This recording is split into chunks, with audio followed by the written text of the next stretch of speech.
pour l'organisation de cette soirée. J'étais content qu'en préambule, on parle si bellement de l'amitié. Et vraiment, je vais essayer de dessiner un art de vivre. Le titre, hein, parce qu'il faut toujours des titres, mais au fond, on s'en fout. Le titre, c'est la joie au travail. Bon, ça, c'est dit, on peut passer à autre chose. Pour moi, ce qui est à promouvoir aujourd'hui, dans la vie quotidienne, c'est la vie spirituelle. Je crois que si on souffre autant aujourd'hui, c'est qu'on est exilé de l'essentiel. Et pour ce faire, tout un art de vivre est requis pour revenir à l'essentiel. Déjà ici et maintenant, réaliser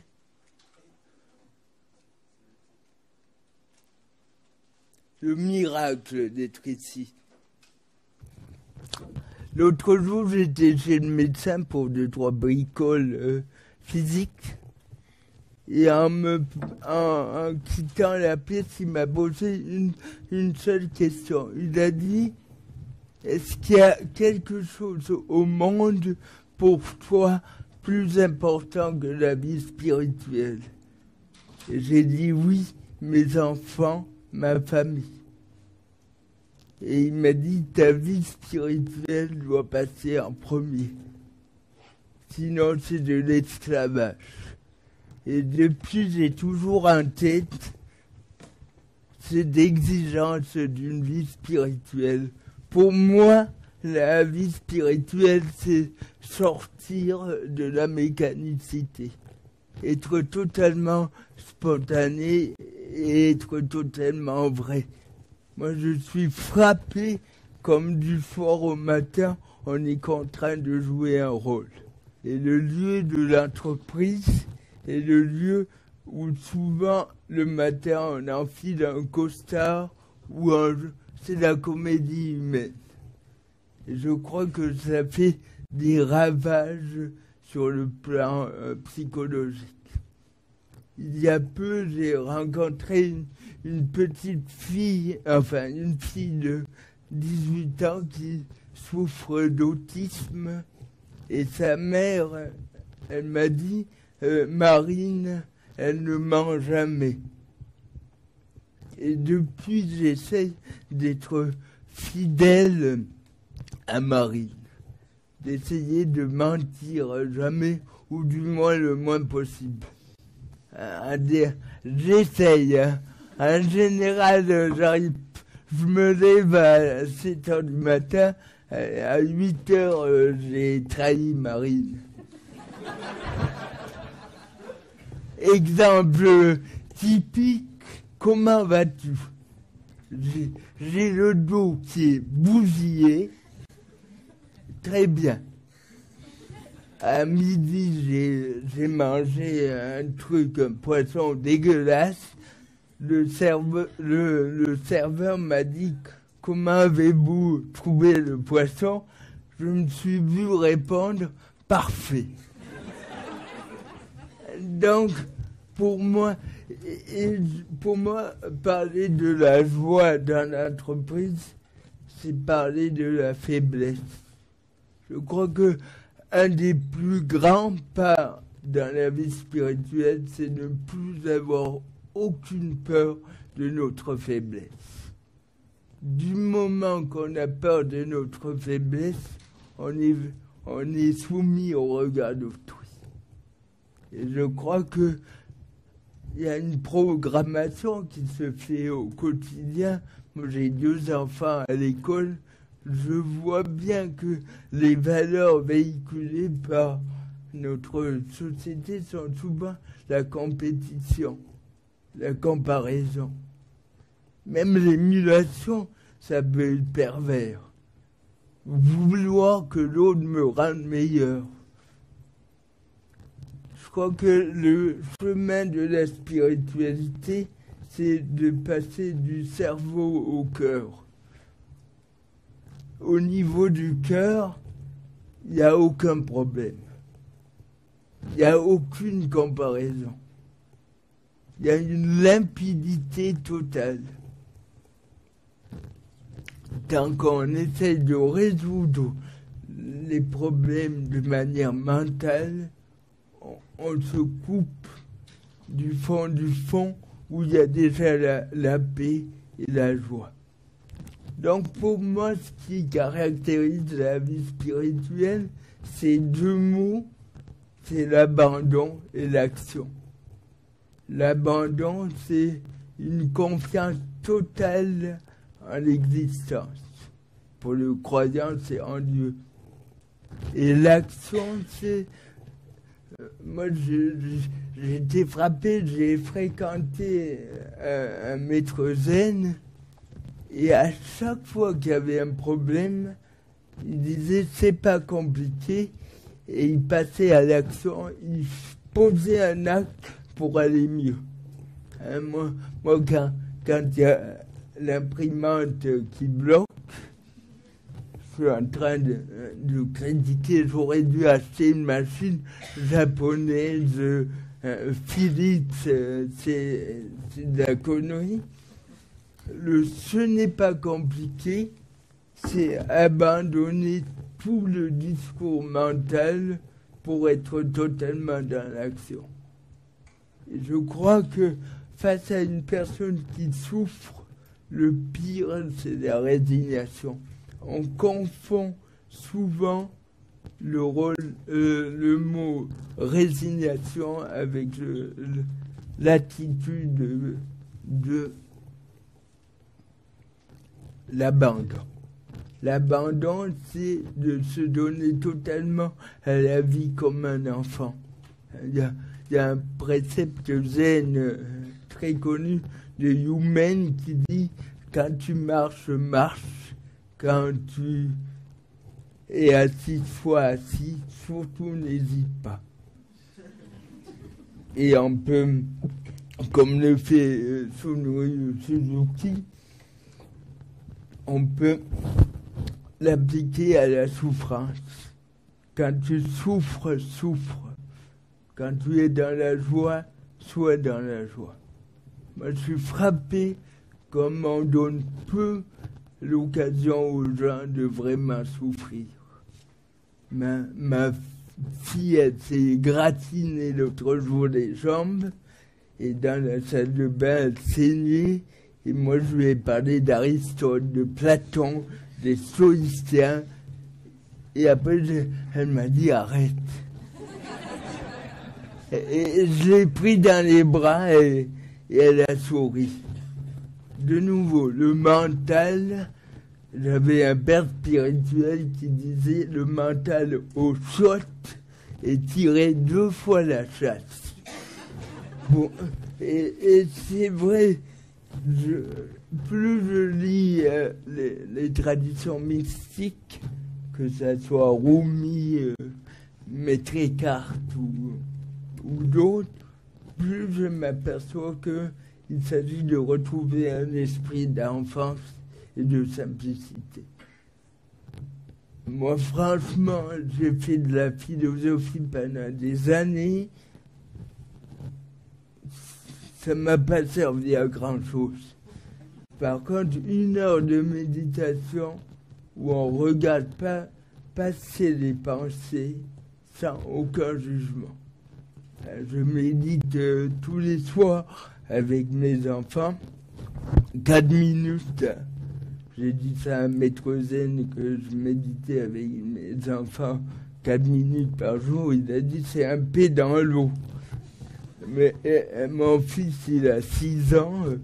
Je veux bien qu'il pète dans l'eau 4 minutes par soir comme ça.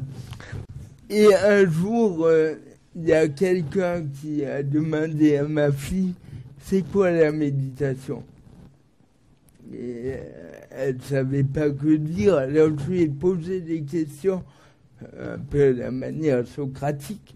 J'ai dit qu'est-ce que tu fais, Victorine, si tu as une angoisse? Elle a dit je laisse passer.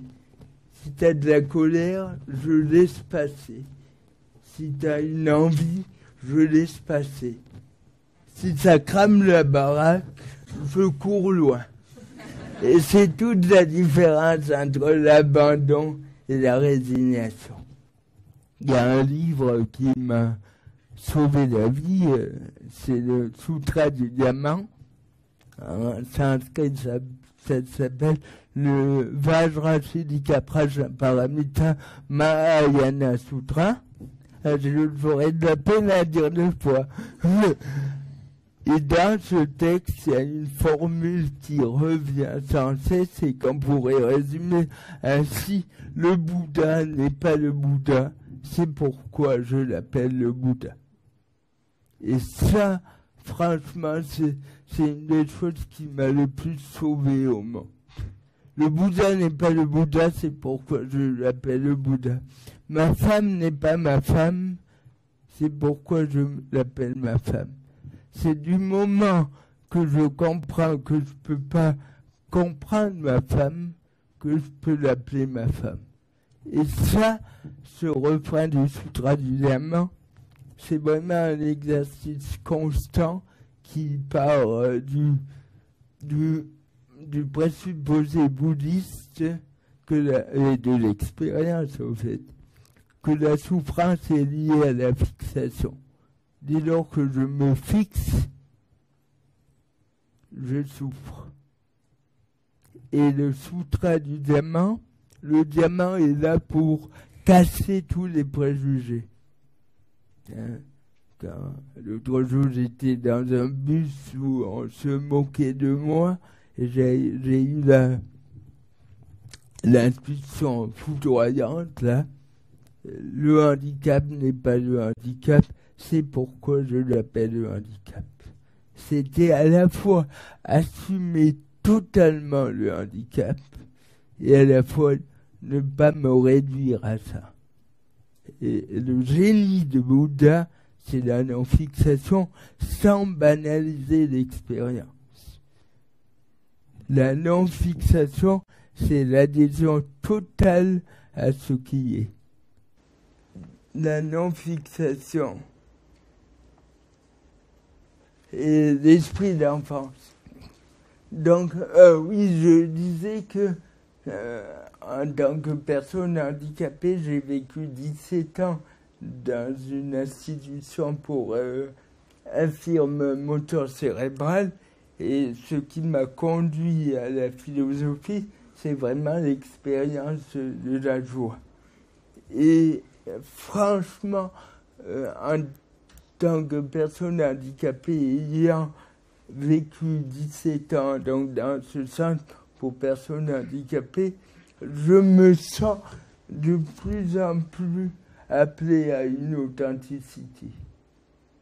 Je pense qu'à l'Institut, j'étais beaucoup plus joyeux qu'aujourd'hui, parce qu'il n'y avait rien à perdre. Je pense qu'à l'Institut, je jouais beaucoup moins de rôle qu'aujourd'hui. Et pour moi, la spiritualité, elle est toujours indiquée par les plus faibles. On parlait tout à l'heure de l'autisme, qui nous montre qu'une vie jouée est par nature insatisfaisante. Il y a un autre concept qui est dangereux, c'est le concept d'autonomie. Aujourd'hui, on veut être indépendant, alors que tout nous montre le contraire.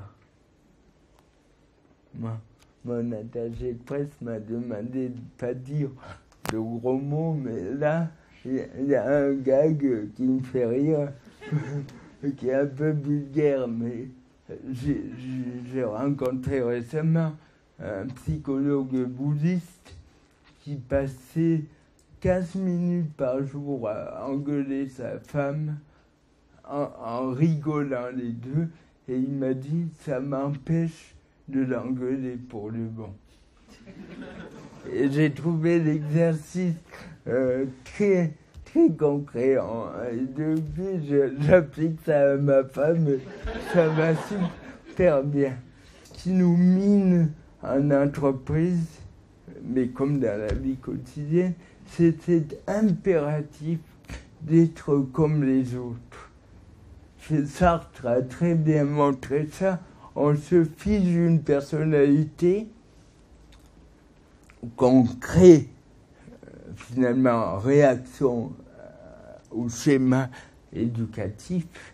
Et après toute sa vie durant, on va essayer de correspondre au modèle qu'on s'est formé. Et quand il y a un divorce entre les deux, on est dans la souffrance. Donc je pense que si déjà on pouvait essayer de changer un tout petit peu le regard que l'on porte sur son collègue de travail, pour vraiment ancrer une vie spirituelle dans le quotidien, je pense que la société pourrait activement changer. Et déjà, inviter les gens à ne pas juger. L'autre jour, il y avait une grand-mère qui s'est pris une porte, j'ai éclaté de rire. Je passe ma journée à subir la moquerie et je tombe en plein dedans. Et ça m'a beaucoup fait rire. Et l'exercice pour moi, par excellence, c'est le refus de se prendre au sérieux. Depuis peu, j'ai un copain qui m'a donné l'intégrale d'American Pie. Et j'avoue que je lis tous les jours mes cartes, mais American Pie, ça m'a fait un bien fou parce que c'est la déculpabilisation totale. Et je crois que entrer dans une philosophie de la joie, c'est d'abord cesser de jouer un rôle et oser aller vers les amis dans le bien. C'est pour ça, pour moi, un des piliers de la vie spirituelle, c'est l'amitié. Weneng, un patriarche du Zen, parlait d'amis dans le bien. Et je crois que ce qui fait l'ami dans le bien, c'est précisément, vous évoquiez tout à l'heure le concept aristotélicien de bienveillance. Et j'étais, il y a 2 ans, dans un monastère en Israël, faire une retraite, et je voulais vraiment progresser spirituellement, accéder au détachement et vraiment à la liberté intérieure. Et le premier jour, je m'embêtais gravement, et j'étais voir le père spirituel qui m'accompagnait, et je disais, mon père, je m'emmerde sans douleur. Et il m'a dit, c'est bien, continue. Et le lendemain, j'étais le voir et je lui ai dit, mais c'est infernal l'ennui. J'ai Internet dans la chambre, tu t'imagines pas à quoi je consacre la journée. Et il m'a dit, Alexandre, tu peux faire n'importe quoi, tu ne peux pas faire que je t'aime pas. Et ce regard, il est éminemment spirituel. Si on nourrissait le 10e de ce regard envers soi, je crois qu'il n'y aurait pas de violence et pas d'agressivité. Je parlais tout à l'heure des vilains mots. C'est un ami bouddhiste qui est psychologue qui m'a appris que les vilains mots ont un rôle social très important. Il m'a dit, quand il y a quelqu'un dans la rue qui se moque de toi, tu dis pas c'est mal autrui, elle se prend pour qui? Tu dis espèce de pétasse et tu passes à autre chose.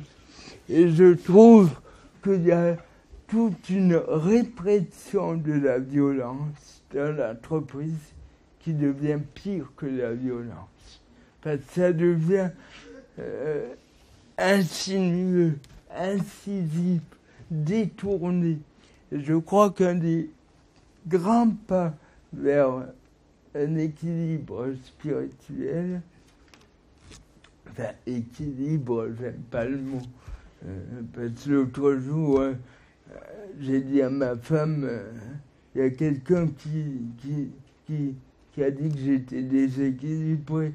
Et elle m'a dit, mais depuis quand tu crois que tu es équilibré? Elle a dit, mais c'est évident que tu es déséquilibré. Donc, je ne me suis pas fixé là-dessus. Et c'est vrai, de nouveau, dans la tradition zen, on apprend à ne pas avoir d'objectif. Si on vise le bonheur, on préfabrique le bonheur et on se prive du bonheur qui est donné jour après jour. Un des grands pas dans la vie spirituelle, à mon avis, c'est de montrer, de vivre, d'expérimenter qu'on peut être en pleine souffrance et dans la joie. Et je crois que s'il y a des amis qui nous permettent une seconde de vivre cette expérience, que la souffrance ne nous tue pas, qu'elle ne nous rétrécit pas, je crois que la liberté n'est pas très loin. Apprendre aux gens à ne pas se laisser bouffer par la souffrance. Ben, je crois qu'on a souvent dit que la souffrance grandit, mais ce n'est pas la souffrance qui grandit. C'est ce qu'on peut faire d'elle au prix d'une longue ascèse. La souffrance, elle est à éliminer. Tous les grands mystiques de la Terre, de l'humanité, ils n'ont pas avalisé la souffrance. Et je pense que dans une entreprise, permettre à l'autre d'être vraiment ce qu'il est vraiment, c'est une icône de liberté. Et il n'y a pas ce regard. Enfin, je l'ai peu trouvé, ce regard de bienveillance absolue où on n'attend rien de l'autre. La liberté absolue, c'est rien n'attendre de l'autre. Tout est don. Hein? Moi, quand j'amène mon fils à l'école, je tiens la main bien serrée, parce que j'ai peur des voitures qui décrachent, et je me dis souvent, Augustin n'est pas Augustin, c'est pourquoi je l'appelle Augustin. On meurt et on renaît à chaque instant. La phrase du Sutra du Diamant, la non-fixation. Moi, je dis souvent que je suis polygame. Je me réveille chaque matin à côté d'une nouvelle femme. C'est pas la même que la veille. C'est toujours la même, mais c'est plus la même. Ben, vous comprenez. Tout est né à chaque instant. Et quand je voyais ma petite fille de 20 mois, je me disais, dans 2 ans, ça sera plus elle. Et si je m'accroche à ce qu'elle est maintenant, je casse la vie. Alors qu'elle évolue tout le temps. Et moi, ce qui me fait souffrir terriblement, c'est de m'installer dans ce que je crois être. L'acte d'abandon, c'est l'acte de déposer les armes. Ce qui m'a beaucoup aidé dans le zen, c'est l'idée qu'il n'y a pas d'adversaire. Il faut jamais aller contre quelque chose. Enfin, c'est déjà trop. Il n'y a pas d'adversaire. Il n'y a rien à combattre. Et surtout, pas soi. Et cette simplicité d'enfant, c'est vraiment retrouver le courage d'être infiniment faible, sans jouer aucun rôle. Quand je prends ma fille dans les bras, elle ne se dit pas « Putain, papa, il a des spasmes, il va m'envoyer contre le carrelage ». Elle se donne à moi totalement. Et l'autre jour, je me disais à mon fils Augustin, ça fait quoi d'avoir un papa handicapé? Il a dit rien. Et je me rappelle, on a joué avec lui et je courais après lui. On s'amusait à s'envoyer sur la gueule des objets. C'est très drôle d'ailleurs. Et ça me faisait rire. Et mon fils m'a dit, papa, rigole pas, on joue. Et pour moi, c'est vraiment la voie spirituelle.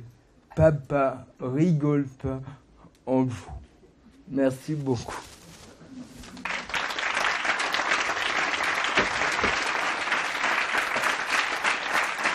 Alors, tu connais le principe, tout le monde envoie des questions et je les trie et j'essaie de les rassembler par thème et je te les pose.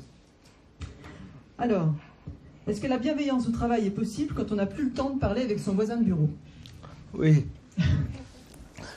Moi, ce qui me subjugue dans les emails, c'est plus à bientôt, c'est plus tous mes vœux vous accompagnent, c'est à très vite. Oui, c'est vrai. Et on parlait justement la précipitation, le rapport au temps. Moi, j'ai l'impression que plus on a d'objectifs dans la journée, plus on souffre, plus on est insatisfait. Alors moi, j'essaie de diminuer autant que faire se peut les objectifs de la journée pour être le plus dépouillé. Simplement, c'est pas toujours facile au travail quand il y a une pression administrative, mais je pense quand on est plus bienveillant envers l'autre et envers soi, c'est un signal qu'on est usé. Donc la bienveillance, ça, franchement, la bienveillance, c'est ce que j'apprends dans la tradition zen, c'est oui et non. Quand on pose une question, c'est être le plus direct possible et pas faire de détour. Moi, j'avais un père spirituel, j'envoyais des tonnes d'emails et il me répondait oui ou non. Et ça m'a beaucoup aidé parce qu'il ne s'agit pas d'en faire des tonnes, mais juste d'être là. Et oui, la bienveillance, c'est un acte de subversion au travail, à mon avis. Parce qu'on est encouragé à être des guerriers, comme j'entendais récemment, des concurrents, alors, ouais. Être zen au sein de l'entreprise, a priori, muet par un principe de survie et de combat permanent, comment faire? Bon, déjà l'expression être zen, c'est une connerie, mais marketing. Dans le zen, il n'y a pas d'injonction. Vouloir être zen, c'est déjà pas du tout zen. Donc, on élimine le bout de la phrase. Il reste quoi la question? Donc, il reste zen au sein de l'entreprise, ouais. A priori muet par un principe de survie et de combat permanent. Comment faire?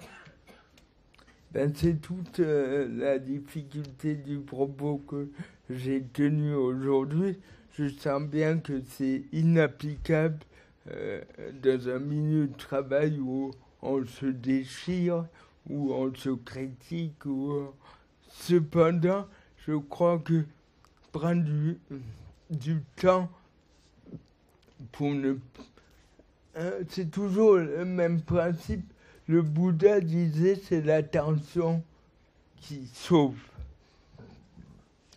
Vraiment, ne pas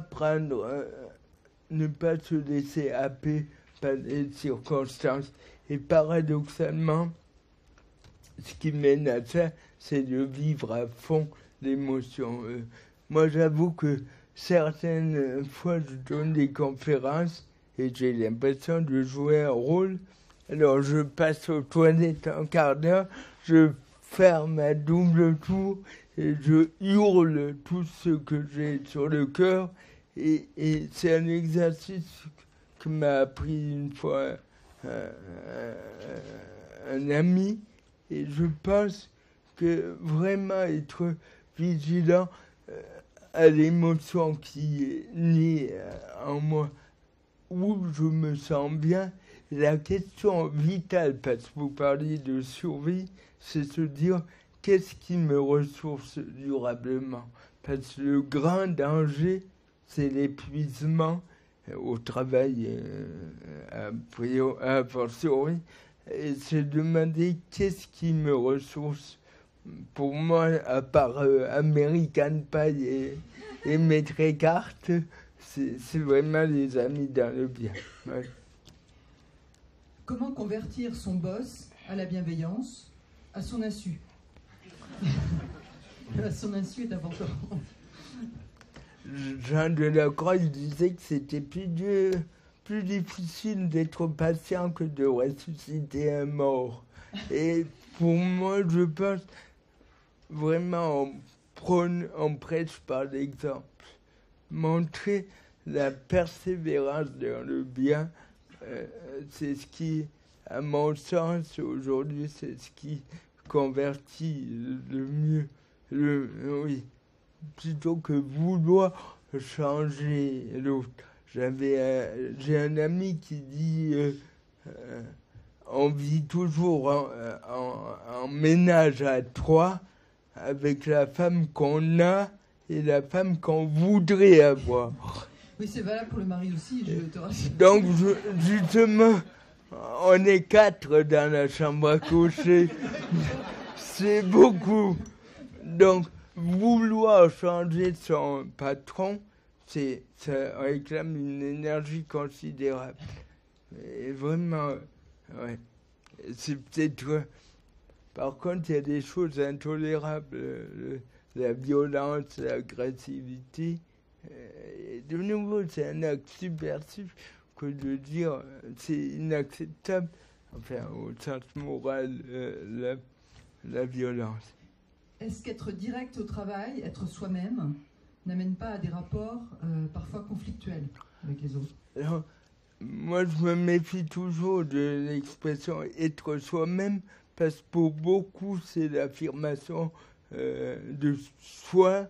Et pour beaucoup, c'est « je te jette à la gueule tout ce que je suis, prends tout ». Être soi-même, au contraire, c'est pas être l'esclave d'une mécanicité intérieure qui nous rend méchants, agressifs, mais c'est descendre au plus profond de soi, où, comme dit Maître Eckhart, toutes les actions devraient naître du fond, où il y a une authenticité totale, une spontanéité inouïe. Alors, je vais regrouper là 2 questions. Est-ce que la joie dans le travail, ça se travaille? Est-ce qu'un exercice de 15 minutes de joie en équipe tous les jours, ça existe? Et pour que la joie se vive au travail, ne faut-il pas aménager des coupures du mental, de sieste, des choses comme ça? Donc, on introduit de plus en plus la méditation au travail, mais il y a une étude qui a montré que soulager le stress un tout petit peu, c'est pire à long terme, parce que ça donne l'impression qu'on va mieux et tac, la rechute est d'autant plus grande. Donc les entreprises où on propose aux gens de s'arrêter 15 minutes, d'avoir des salles de repos, des choses comme ça pour aller souvent on fait ça pour demander encore plus. Et c'est ça qui est pernicieux. Je t'accorde 15 minutes de méditation zen, mais gare à toi si tu faiblis. C'est vraiment la spiritualité, vraiment avoir déjà une curiosité pour le collègue, avoir une voix, mais repérer la personne qui est en souffrance. Déjà, la plus petite attention à l'autre, ça pourrait déjà déclencher un mieux-être. Moi, je serais pour qu'on médite 1 heure par jour au travail. Ça devrait être remboursé par les politiques, mais en ce moment, ils ont d'autres chats à fouetter. Ils donnent sur leur propre initiative. Oui. Comment être chef et être faible? Je rêve d'imaginer un patron qui disent voilà mes faiblesses. Pour moi, ça serait la souveraine des forces, arriver à non pas exacerber, mais montrer son visage tel qu'il est. Parce que dès qu'on essaye de jouer un rôle, tôt ou tard, il y a épuisement. Comment peut-on connaître la douleur et la joie en même temps? Ça, c'est une expérience. C'est justement quand on se sait. Putain, les questions, c'est. Quand on voit qu'on peut être brisé par la douleur et d'avoir quelqu'un à côté de nous qui ne nous juge pas et qui ne dit pas des réponses mièvres. Allez, vas-y. Relâche-toi pas, vas-y, continue, mais qui est là dans le silence. Comment définirais-tu ta spiritualité? La spiritualité, est-ce forcément celle qui met la foi en Dieu au centre de la réflexion? Non. Personnellement, moi, je suis croyant et je parlais à midi avec un soufiste qui m'a dit clairement, un peu comme un docteur, Dieu doit être au centre de ta vie. Et tu dois rien préférer à Dieu. Et ça m'a fait un grand bien. Mais Dieu, je me disais, il est dans chaque instant. Là, il est en face de moi. Tout est occasion pour aller vers Dieu. Je parle pas beaucoup de Dieu parce que je trouve que, comme disait Maître Eckhart, on blasphème quand on parle de Dieu. Pour moi, c'est une évidence, mais c'est au-delà des mots. Il y a... Pardon. C'est touchant. Ça me brise de parler de Dieu. Votre singularité fascine. Est-ce que cela vous gêne de fasciner? Non. Mais bien sûr que ça. Mon attaché de presse m'a dit de pas dire de vilains mots, mais ça me casse les couilles. Qu'on me réduise au handicap, ça me les brise menu. Franchement, des fois, je sens que c'est une douleur abyssale d'être réduit au handicap. Et c'est une souffrance totale. Pas le handicap, mais la réduction, qu'on voit que ça. De nouveau, Bernard me disait, le paradoxe, c'est pour mes amis, il n'y a plus le handicap, et pour ceux qui ne me connaissent pas, il n'y a que ça. Et le grand écart me fait avoir mal aux cuisses. Donc la réduction au handicap, c'est vraiment... Et de nouveau, les médias, combien de personnes handicapées on voit dans les médias de manière naturelle? Là, c'est le Téléthon. Peut-être on en fait des tonnes, mais c'est pas plus mal. Mais je rêve où il n'y a plus besoin de faire du Téléthon et que les personnes handicapées soient partie à part entière du décor, j'allais dire. Et on en est loin. Pour un philosophe comme toi, qu'est-ce que le travail? Je reviens, hein, excuse-moi, mais les questions arrivent au fur et à mesure et j'essaie de trier, mais c'est pas forcément évident. Pour moi, le travail, c'est être totalement donné à l'autre.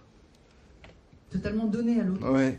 Je crois que ça passe avec le soufisme que je voyais à midi pour mettre une étiquette. Il disait, le chemin vers l'altruisme, c'est l'égoïsme. C'est tu t'occupes de toi pour te retaper et pour te recentrer en Dieu, pour te donner totalement à l'autre. Donc le travail, c'est ça. Putain, j'ai l'impression de passer le bac là. Oui, c'est vrai, ça fait un peu... Allez, j'ai dit je grandis. Je prends la main. Oui. Alors, Bah oui, Ouais. il y a Allez. bien cette question. Allez. Si tu réussis, petit chapeau. Comment intégrer la joie dans une organisation de 3000 personnes? En écoutant les personnes une à une et à ne pas se réduire en disant il y a 3000 personnes. Ben, c'est une masse. Derrière ces 3000 personnes, il y a des drames, il y a des joies, il y a des pleurs, il y a des histoires. Et être là, présent. Ouais. Comment peut-on augmenter et encourager le contact avec les handicapés pour apprendre d'eux et réduire les préjudices? Ben, les préjugés, Préjugés, oui. oui, Réfléchissez, vous comprendre ce que ça veut dire. It's English. It's the English name for préjugés. Oui. Anglais dans la salle. Oui. Alors, mais justement, l'intégration dans les écoles, moi, pour être intégré, j'ai dû être une star. C'est hyper dur. On n'a pas le droit à être banal. Une personne handicapée, pour être intégrée, elle doit être super. Et c'est crevant. Mais c'est ça qui est dramatique. Ouais. Comment peut-on vivre sans but? Ben, la tradition zen parle de vivre sans but ni esprit de profit. Et Maître Eckhart parle d'une vie sans pourquoi. Ça ne veut pas dire qu'on se lève le matin et on est un légume avec tanguin. Non, c'est dire on est totalement là et on pose les actes qu'exige la vie. Être sans but, ça ne veut pas dire être une larve, mais ça veut dire mon bonheur n'est pas conditionné par le futur. Qui est Maître Eckhart? Ah. Donc, Maître Eckhart, c'est un dominicain du 12e, 13e siècle qui a écrit des sermons qui est magnifique. Et moi, j'étais invité par Mathieu Ricard cet été dans son monastère au Népal et je pratique le zen tous les jours depuis 3 ans, mais je suis éminemment chrétien et là-bas je me suis jeté sur Maître Eckhart, je ne sais pas pourquoi, je l'ai trouvé là-bas sur Internet et c'est un auteur depuis qui me quitte pas parce que pour lui le sommet de la vertu humaine c'est l'abandon total à Dieu. Et son premier sermon, il parle des marchands du temple. Et il dit que Jésus chasse les marchands du temple et il en tire une réflexion, par exemple, utile pour l'entreprise. Combien de nos relations sont du marchandage? Je te fais ci, mais en retour, tu dois. Et vraiment, il invite à avoir une gratuité dans le don à l'autre. Et le deuxième enseignement, c'est le vide intérieur. Alors souvent, on dit que la méditation, c'est vider l'esprit. Mais plus on vide, plus on remplit. Mais c'est cette disponibilité intérieure où il n'y a rien qui s'accroche. Et donc, pour moi, Maître Eckhart, ça me permet d'être parfaitement catholique et d'avoir ce détachement. Maître Eckhart, il dit qu'il faut se détacher même de Dieu. C'est-à-dire tous les concepts. Souvent, dans la méditation, je me dis, j'abandonne ma femme, mes amis, mon frère, mes enfants, j'abandonne tout pour renaître, pour tout recevoir avec une nouveauté extraordinaire. Donc, Maître Eckhart, pour moi, c'est au top 50. Enfin, il n'y a pas photo. Pour moi, c'est des nuits d'angoisse, je me souviens, je prends son livre et je le mets contre mon cœur.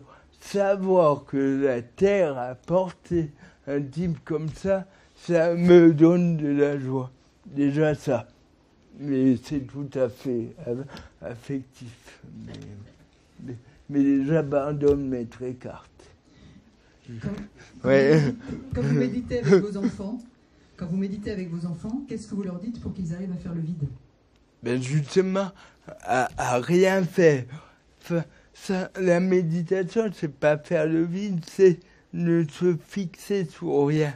Donc juste être là, on démarre la méditation en disant merci pour un truc dans la journée. D'ailleurs, ce qui me frappe beaucoup quand je dis à mon fils, qu'est-ce que tu as aimé dans la journée? Souvent, il répond tout. Et pour moi, c'est une disponibilité. Donc, juste regarder passer les idées, pour moi, c'est un apprentissage qui peut sauver la vie. Voir que le discours mental, c'est pas nous. D'ailleurs, c'est drôle, des fois, on parle aux gens, il y a comme un commentaire intérieur.